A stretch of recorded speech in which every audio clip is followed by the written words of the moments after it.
Hello, musical friends, University High School. My name is Charlie St. Cyr-Paul, and some of you may know my son Alex. If you haven't met him yet, it's because he hasn't made it to the actual campus yet, but he's an incoming freshman this year. Wonderful sax player. I hope you get a chance to make some music with him. Your band director, Mr. Brown, contacted me and asked if I would be willing to share some thoughts on topics of music and in particularly essential styles of the working musician. So he came to me and I just wanted to thank him for allowing me to share some of my thoughts and let you know it's just my thoughts. I am an opinion of one. I brought some friends with me along today that are also going to give you some other opinions, so hopefully that might be of interest to you. So we're talking about the essential skills of the working musician. Now I'm going to talk about a bunch of different things. Please take out a pen or paper if you feel like it. It's not going to be very academic, but if there's anything that piques your curiosity, if you have a question or maybe want some clarification or wondering how that was done or how much you get paid to do that or anything like that, write it down because I want to do my best to answer those questions for you live in person when we finish this presentation. So, when we talk about the working musician, we first have to establish what are we talking about? What does a working musician do? Well, I wrote down some things of what a typical working musician might do. They might be an accompanist, they might be an arranger, they might be a band director, like the two fine band directors you all have there. Maybe a choir director, a composer, a conductor, a writer, a music director, a producer, a publisher, a music teacher, a production assistant, an engineer, a recording artist, a rock star, a session musician, a songwriter, a staff writer, a sideman. There's so many different things you can do within the music industry, but we're going to focus on essential styles for this working musician. Now, these musicians can also work in bands. They can work as solo artists. They can work in cruise ships. They can work in dance bands. They work in cover bands. They can work as jazz artists. Play weddings. They play clubs. They play corporate events. They play concerts, they do tours, they go internationally, they play TV, they do game scoring music, they do original music, work in clubs, they do shows, all different things. And that's just the tip of the iceberg of what a working musician can be doing. So we're going to talk about what are those essential skills for a working musician. Now, I just have 3 goals for our time together today. I'm going to talk about some things and then we're going to talk together in person. But my 3 goals are simple. Hopefully we're going to broaden the scope of what you understand a working musician is and what skills are required to do so. We also want to share some opinions, some advice with you. Now remember I mentioned before, it's just an opinion of one. This is a very subjective art form calling being a musician. It's kind of like if I all gave you a bowl of vanilla ice cream and had you define it or describe it. It's all going to be different words. It's still good to you. And perhaps one flavor or one brand may taste better to the other person. It doesn't mean that it is better, it's an opinion. It's a very subjective art form we're talking about. The third goal is I'm hoping that we can develop some new musical relationships. We're going to have a relationship now because I'm somebody who's in the music industry as a musician and an artist, and you are also. And we're going to see each other and we're going to experience each other on and off the stage from now until we pass on. So we're developing some relationships here. Now, you say, well, why should we listen to you? Why did Mr. Brown come to you? Well, I've had about 30 years of a professional, successful career. Now that can mean a lot of different things. It could mean someone paid me $1 at one point and now I'm a professional musician. Or it could mean I've done world tours. Well, just to give you a little sense about me, I'm a producer. I've been producing live shows, concerts, producing records, and producing artists. I'm a music director. I go out on tours. I do all sorts of shows as a music director, anything from a small ensemble to a PBS show with a full orchestra and full choir. I'm a studio owner. I'm bringing you here to my house, which is also my studio. So I have those skills and I've been recording and producing for years. And then as a musician, I've toured 30 countries, every state in the US, over 20,000 shows. Wow, that's a lot. And played in venues of all different capacities. Everything from a small little jazz club of 5 people to a Bull Arena in Mexico, over 100,000 people. Played in, I want to say all genres, but I know there's some genres I haven't had the luxury of playing. I'm a big fan of clowncore, and I haven't got a chance to do that yet, but I'm working on that. And I've also written, produced, and performed for Disney, DreamWorks, Universal, all sorts of other corporate brands and such. So that's a little bit about me, and you're wondering, what does that all look like and sound like? So I prepared a little videotape of just some things I've been involved with so you can identify what it looks like to be a sideman, a music director, a producer, and all that. So I hope you enjoy.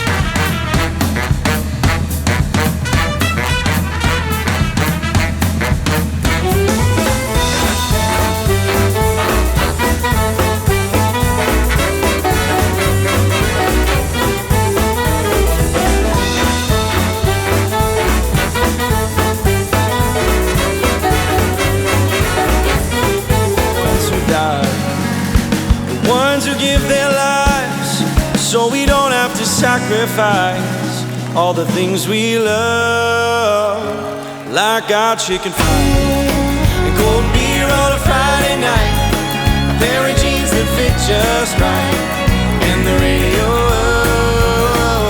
I like to see the sun. If I lost you, would I cry?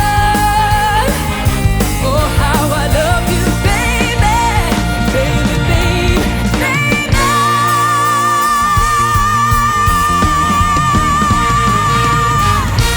So more than I can be. You raise me up so I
So you just got to see a little sampling of some of the stuff that I do and I've done in the past.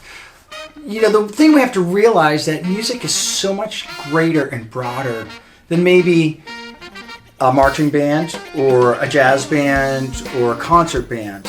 I mean, music as an industry is the soundtrack of life. So you saw the TV commercial that I did for one of the major networks. Every time you turn on the TV, there's music. Every video game in Minecraft, whatever game you're playing, Mortal Kombat, there's music going everywhere, and we need musicians to produce that music. So now let's talk about the essential skills of that working musician. A lot of them are not tangible skills. They're not something you're going to go to third period and discuss or talk about or even practice. You might even get through all your high school and college career or military band career, whichever direction you decide to go. You might get through all of that and never talk about these things, but yet they're the essentials for the successful working musician. So I'm going to talk about some of these broad concepts. A musician needs to know themselves. They need to know their abilities. They need to know their strengths and their weaknesses. So if I call a musician and say, hey man, I need a trombone player. We're going to just be playing some Earth, Wind & Fire songs. I need you to hit these these high double G's. Just want to make sure you go with that, and we're going to do a little Chicago cadenza at the end. So I need you to blow, except we're going to go like maybe a bebop around 320. I just want to make sure you can play over rhythm changes and you feel comfortable with that. Whatever it is, you need to know who you are and say, hey man, that sounds like that's a lot of fun. But I just played a marching band. I have a great tone and I can play Sousa like nobody. So knowing who you are, what your strengths and weaknesses are, that sets the bar for everyone else, and now we're communicating a language that we understand. I need, and I think people have identified, musicians to be flexible and open. It can't be as easy as, I play Pink Floyd and I play the Eagles. That's all I do. Well, that's great. You're going to be perfect for the Pink Floyd Eagles tribute band. But being flexible and open to listen to what someone else has as an opportunity for you to do is key. You have to know your roles. So let's say I come in and I'm the band leader. You don't automatically go, hey, I got this piece of music and I don't like it, so could you just fix that and change it for me? No, you need to know your role. Your role is to show up prepared on time and to respect the role of the band leader who's asking you to do something. Because you're going to be that band leader someday. And maybe you're going to be that producer someday. So knowing what your role is in the musical experience and going at it with a lot of respect and support. I think being punctual, being prepared, and in the moment is so key. Now when I say punctual, I mean, if you're early, you're on time. If you're on time, you're late. If you're late, you probably should be fired. That's what I mean by punctual. If you take away one thing from this day forward and you show up early for every musical engagement, prepared. Now, prepared means having your horn in good working condition. It means having all your cymbals. It means having whatever mouthpieces. It means having the right mutes for anything that needs to happen.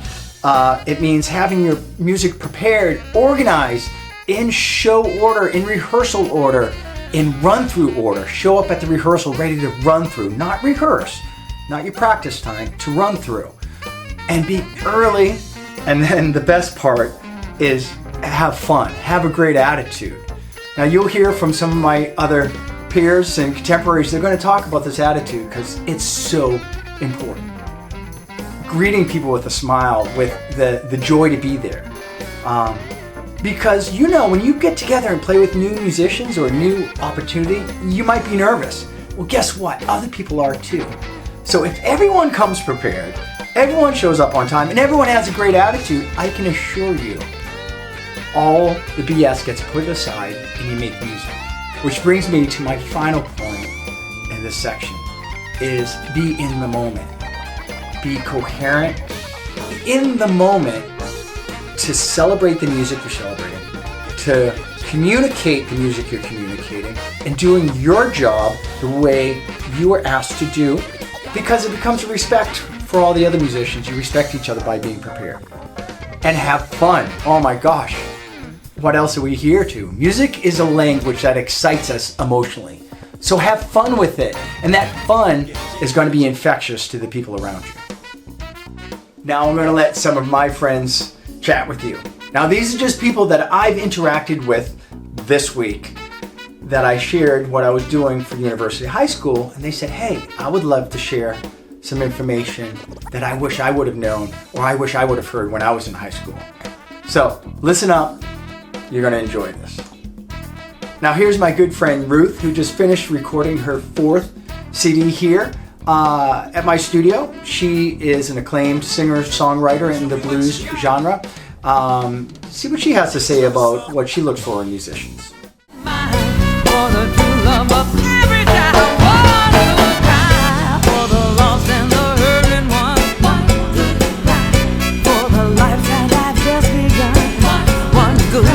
When I write a song, that's as far as it goes until I find the people to play the instruments to make the song what it's supposed to be. So I look for certain things when I'm looking for the musicians in the studio and live for live performances, and over the years, and found out that I'm looking for musicians who are masters at their craft, whatever instrument it is. They have to be a master.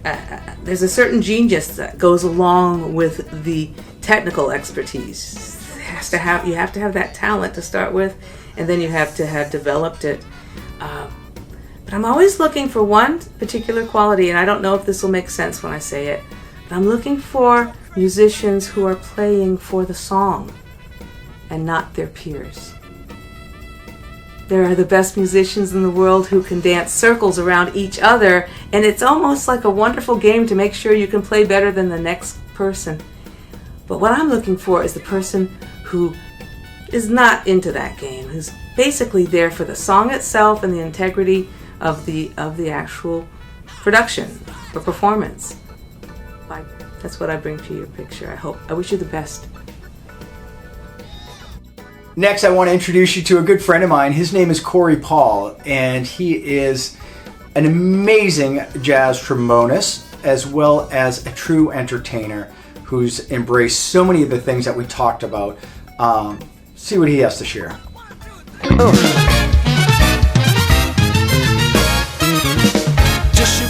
Hi, my name is Cyr-Paul, and I'm a professional trombonist for Disney World, the Jazz Orchestra at Dr. Phillips Center, as well as playing, leading, and writing for several of my own projects, such as Polyjammers and Brass House.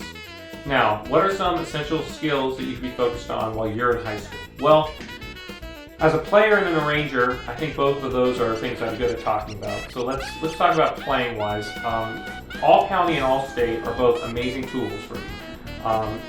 They teach you your scales as part of the audition process, plus they have excellent etudes for you to hone your skills, and if you make it into those groups, you get to make amazing memories with other musicians, importantly, that spent the time to practice and sound amazing. And trust me, the first time you get to sit down and play with a bunch of other people who have really practiced hard to sound good, you'll never forget it. It's amazing. It's an amazing feeling.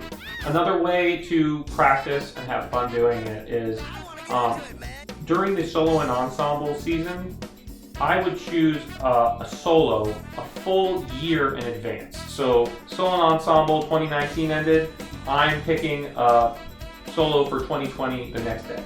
And it would be quite a bit out of my ability range for the moment, but I would spend the whole year practicing it.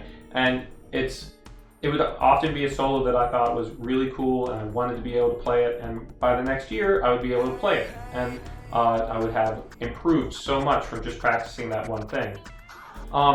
So you can also play with your classmates, your friends, doing small ensemble groups, which brings me to arranging. You can write music that you and your friends like, whether it be on the radio or from a video game. And when you write those out and play them together, not only is that practicing another version of it, but you're also honing your arranging skills, which is a great thing to be doing. It'll also teach you transposition And eventually, like for me, you may have people coming up to you asking, hey, can you write a Disney medley for clarinets? And you're like, absolutely, I can do that. And now you're reading in B flat treble clef. And that would be my advice. I mean, if you wanted to follow my footsteps, I would really look into spending some time on Finale or Sibelius, which are music notation softwares, and spending time having fun in the practice room, finding ways to play with better musicians, and really following around and learning from the people that are doing what you want to be doing. Anyway, get to work and good luck. Thank you. The first thing I could think of, and probably the most paramount, and I apologize, Alex, my son, if you've heard this all before, but practice. Practice purposefully and meaningfully. You should have time set up in your practice. I like to look at it that there's three facets of every practice. The practice should include your fundamentals, your rudiments, the elements that are key to having proficiency on your instrument. Then you should have an element of your practice that is based around the music preparation that you have going. And this should be your immediate, reviewing what you are playing in your ensembles this week. Should be what you're preparing for the concert by the end of the year, and should also have your solo ensemble concert, solo pieces, competition pieces that you're looking to perform 6 months to a year from now. The third aspect of every practice routine, I think, should be your musical exploration. That should be finding your voice. That should be playing along with albums. That should be playing along, turn on your Alexa and pull up the greatest songs of James Brown if you're a drummer, and sit down and spend an hour just getting your groove on. Maybe it's transcribing music from your favorite video game. Anything that you can have your instrument in your hand or to your face, exploring your instrument. So again, those three elements should be part of every practice, and that practice should be scheduled, it should be consistent, and it should be all in. I want to introduce you to my good friend John. He is the consummate sideman professional. I use him on so many different jobs, all different styles. He has what it means to be a professional and the right attitude so in the bag. So I learn from him every day. Check him out.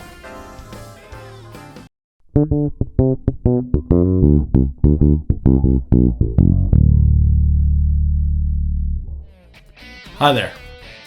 Thanks for allowing me to talk with you today about essential skills for the working musician. Something that I did not put into practice when I was your age, and I wish I would have done more of, is asking questions. I know that seems very simple, but there's so much to learn that nobody can ever know it all. So when you're curious about something, just make sure you find someone and ask them. For example, ask a fellow musician that you admire about something that they're playing. Or you can ask a band leader about gigging. You can ask the host of the local jam session if you can sit in. Most working musicians are going to be more than happy to talk with you about the craft.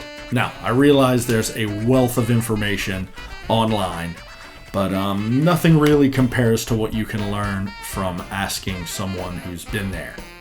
So, whether your curiosity leads you to a musician you admire, or a teacher, or a peer, just be genuine, and most importantly, listen to what they have to say.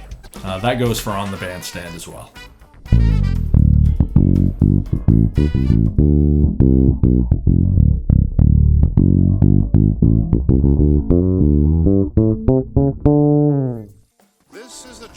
Okay, brass players, you're in for a treat today. My buddy Sam was in the studio earlier this week, and Sam has been around for a long time.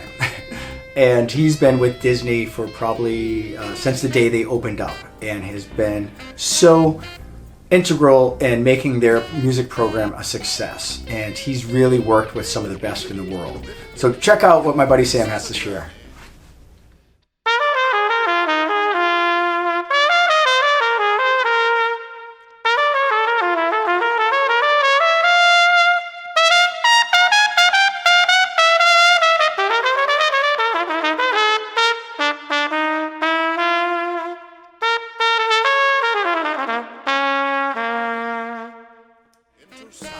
All right. So, we play music. We play instruments. We have to work on our instruments every day.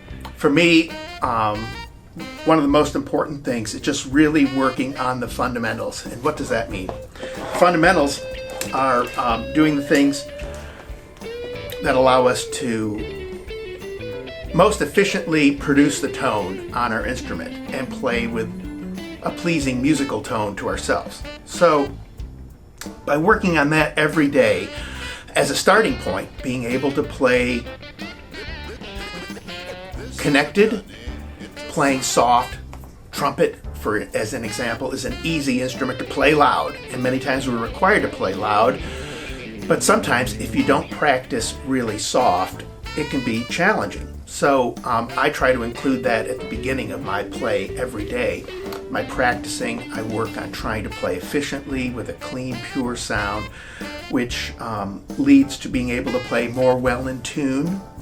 And by working on playing very connected, like with legato tonguing, in the beginning it can be a little bit challenging, but when you get it to the point where that fluidity and connection is happening, you have a better total control of the instrument.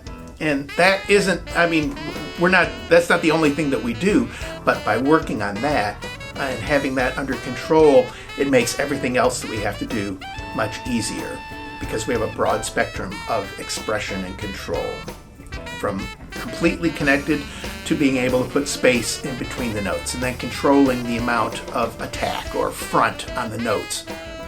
But all of that falls under that category of fundamentals, and I think that's an important part of our practice. We need to do that every day as a starting point, and that way the rest of our practice is more productive.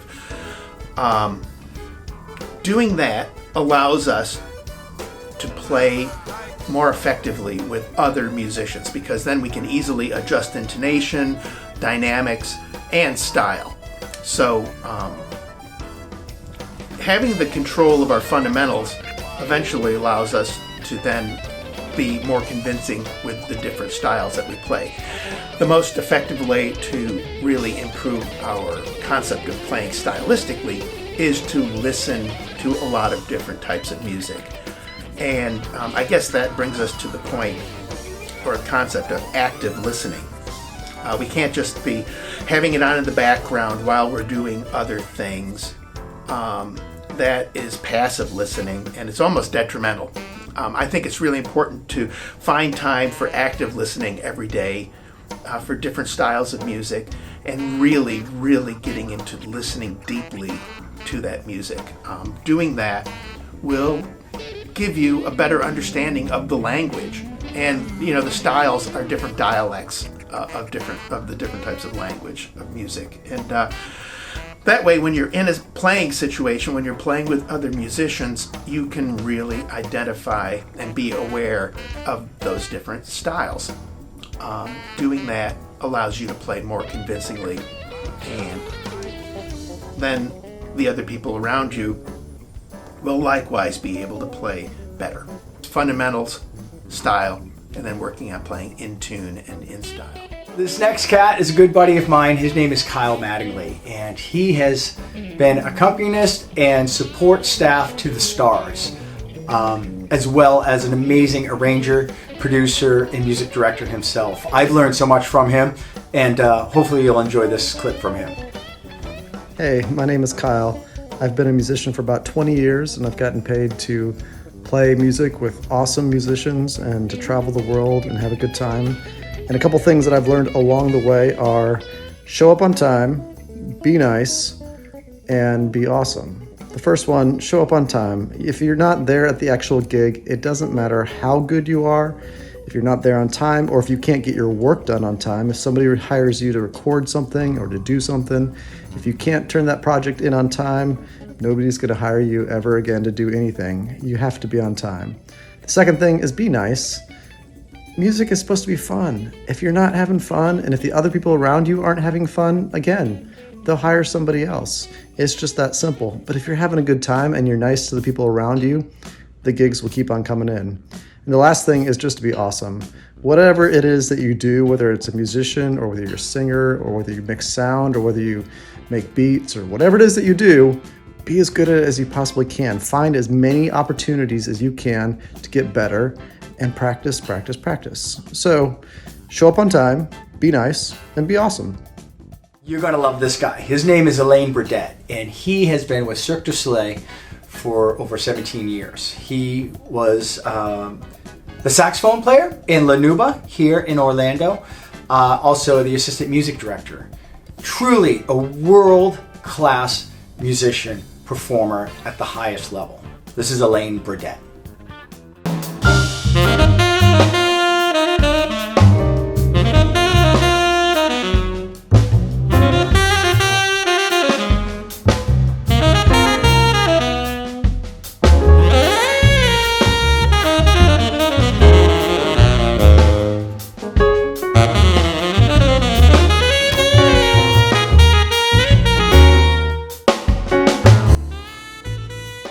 Hey guys, here's some of the stuff that I know now that I wish I knew when I was a younger musician. First thing is that you're there to serve the music. You're at the service of the music, at the service of the song that you're playing. You're not there to serve yourself. So that could mean less is more. It also means to blend with the band, blend with the orchestra you're playing in, and to deliver the song the way it was intended to be. Most important aspect of your voice on your instrument is sound and rhythm. I mean precise rhythm. When we hear a musician, first thing we hear is the quality of the sound. And if the rhythm is not quite precise, it will sound unsure and timid. So work on these aspects of your playing. And finally, music comes from the heart. So strive to be a good human being and you'll become a good musician.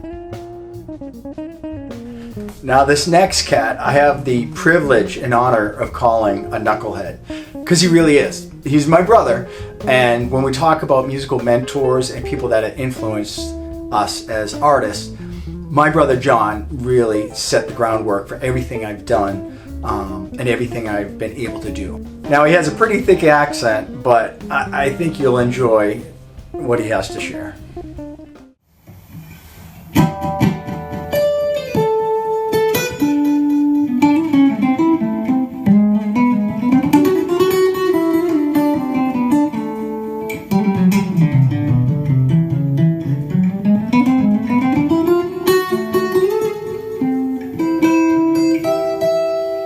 Well, hello there, young guns. My name is Cyr-Paul, and I'm here today to share with you some of the key essentials and tools that I've used over the past 40 years as a professional musician to help not only open the doors for me, but to keep them open in this ever-changing world of music. When I think back to the beginning, of course, the first thing that comes to my mind is what? Practice. Practice, practice. Now remember, music is a language, and like any other language, the more vocabulary you possess, the more fluent you will become at speaking that language. Makes sense, doesn't it? Through the help of my parents, I was fortunate enough to always have had the best teachers in New England to help me achieve my goals, and I really think that is essential. You may ask yourself, what are my goals in music? Because they can vary quite extensively in this crazy field. For myself, I wanted to be a player, a teacher, a composer, a recording engineer, and a producer. I began with the drums as a kid and studied guitar, bass, and piano pretty much throughout my years as a player. Learning how to read, write, ear train, transcribe other musicians, and a heavy dose of music theory were really essential in my development as a player. It helped to open a lot more doors that would not have opened for me had I done otherwise. I also feel it is important to mention that having a great working knowledge of musical styles will surely increase your chance of landing a job or a gig, regardless of the genre. For instance, if you can play some country, pop, funk, jazz, and disco, rock, reggae, and other ethnic styles, you'll be bound to get a lot more work than, say, someone who can only play punk rock or ska, for example. Next, I think it's worthwhile to mention that you need to get out there and take advantage of every musical opportunity that comes your way. Say yes to everything that you can pull off, obviously. Be on time, be enthusiastic, be prepared, compliment your colleagues, be uplifting and stimulating. And I'm sure it will make a big difference in the amount of callback volume get. I truly believe that these are the key elements to launching and maintaining a successful career in the music industry. I hope that this has helped you a little bit, and I wish you the very best on your journey as a musician. Thanks for listening. Keep on practicing. Your musical friend, John Paul. I hope you have enjoyed some of these concepts, and I hope they've enlightened and broadened your concept of what it is to be a musician and what it takes. Thank you so much for letting me share, again, my opinion and the opinion of my peers with you. As we have discussed, we would have loved to receive this information when we were in your shoes.